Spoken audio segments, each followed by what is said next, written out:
And we're back again. So here's the rear cover and the 9 million screws. Apparently I forgot 1 more million underneath because I couldn't figure out why I couldn't get it off. I missed a couple that were so covered in grease. And we have in here our driver's side oil cooler. So we're tagged and bagged. We'll put that with the parts.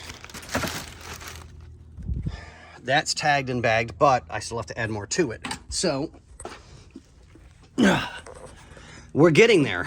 A little bit more to go. Like I said, I missed a couple of screws. I couldn't see them because they were covered in grease. And then I got to get the last bit of these off so that I can get this one down and out of the way. I don't think I have any more metal, and I'll show you guys what I mean, that hold the rubber seal up. So I'm just going to zip strap all of these together so that they stay together with the parts. We don't lose anything. Because these are already pre-cut, ready to go, and there won't be, oh great, we got to get this made. Nope. It'll help keep the bill down for the customer and helps make our job a little bit easier putting it back together again. So that's all taken care of there. I have the rear engine cover off, as you can see. So I got to do the exhaust and just a couple other things left. And we should,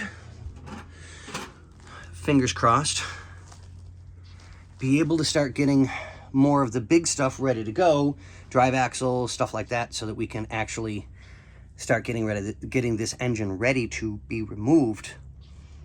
But it's really tight. I'm on my knees, no comment anybody. And it just hurts trying to work on this thing. So I'm doing my best to move as quickly as I can to get this taken care of. But this is just a quickie update video. I'll try and show you guys more like when I get that cover off, and hopefully able to get this one off soon. But like I said, there's 9 million screws in here of all various lengths. It's crazy.